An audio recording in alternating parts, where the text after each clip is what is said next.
風の呼吸二の型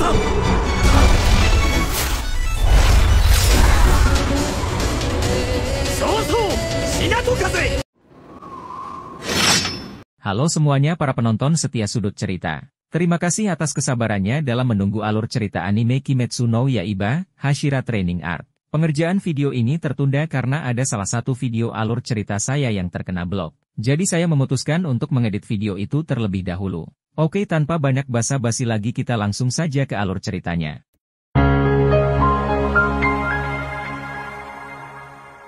Adegan dimulai dengan menampilkan dua orang Hashira yang sedang memantau sebuah bangunan. Bangunan tersebut merupakan sebuah benteng yang telah ditinggalkan. Mereka ke sana karena mendapat laporan dari beberapa pembasmi iblis yang melihat banyaknya warga yang ditangkap dan dibawa ke dalam benteng tersebut. Saat mereka sedang mengamati benteng tersebut, tiba-tiba ada seorang, apalah panggilan yang cocok. Gini saja, saat mereka sedang mengamati benteng tersebut, tiba-tiba ada iblis yang sedang membawa seorang wanita ke dalam benteng. Melihat hal itu, kedua pilar dan para pemburu iblis langsung mengejarnya. Adegan berpindah ke dalam benteng. Saat mereka sedang berada di sebuah ruangan, tiba-tiba mereka berhenti dan memasang kuda-kuda untuk bertarung. Tiba-tiba dari arah atas ada satu iblis yang berusaha menyerang, namun serangan tersebut berhasil digagalkan oleh seorang pilar sehingga iblis tersebut langsung musnah. Setelah penyerangan pertama, tiba-tiba banyak iblis yang bermunculan untuk menyerang mereka. Pertarungan pun tidak dapat dihindarkan lagi. Berbeda dengan pilar, para pemburu iblis terlihat kesusahan dalam pertarungan tersebut.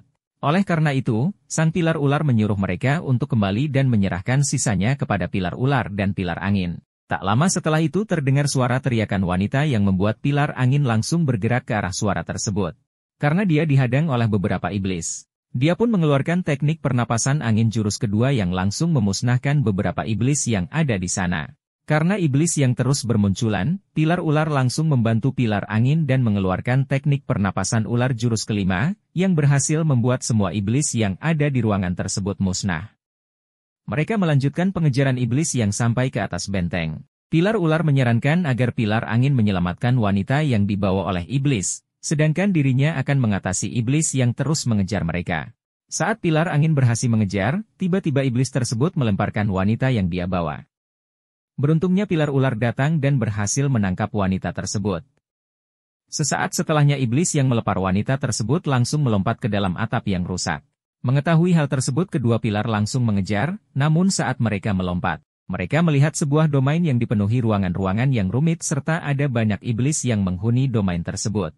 Saat pilar angin akan menebaskan pedangnya, tiba-tiba ruangan tersebut hilang dan mereka berpindah ke dalam bangunan benteng itu lagi.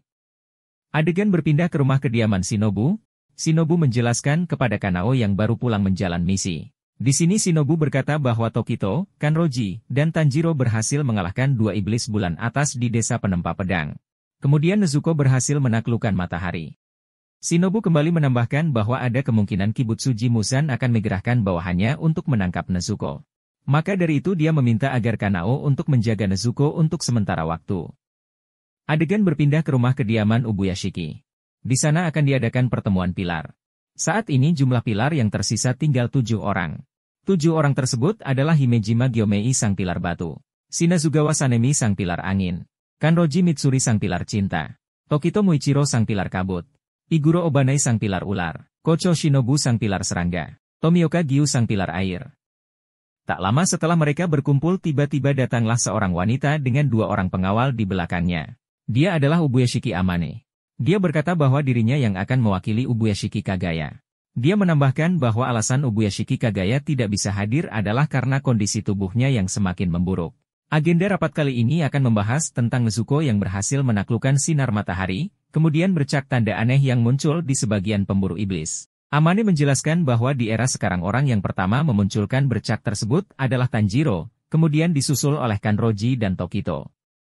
Dia bercerita saat zaman Sengoku, ada beberapa pendekar pedang yang menguasai teknik pernapasan pertama yang hampir mengalahkan Kibutsuji Musan. Orang-orang tersebut memiliki bercak yang sama dengan lambang iblis.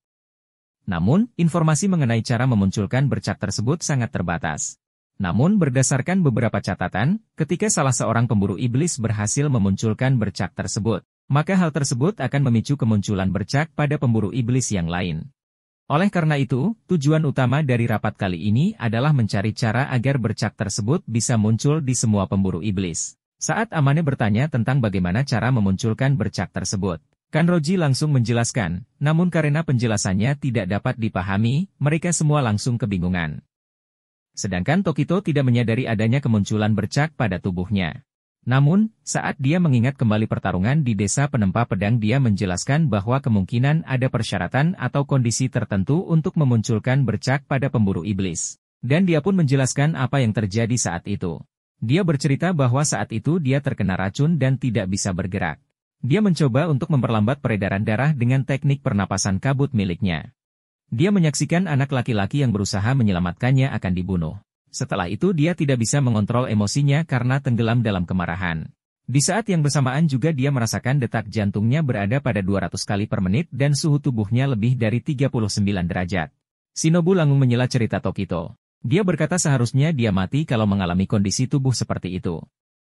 Kemudian Tokito menjawab, mungkin perbedaan antara orang yang bisa membangkitkan bercak dan tidak adalah antara bertahan hidup atau mati.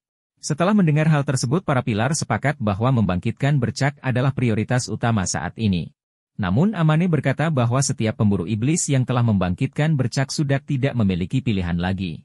Karena mereka yang telah membangkitkan bercak tanpa terkecuali akan jadi penasaran dengan apa yang dikatakan oleh Amane. Oke, mungkin itu dulu untuk alur cerita anime Kimetsu no Yaiba Art Pelatihan Pilar episode 1 bagian 1.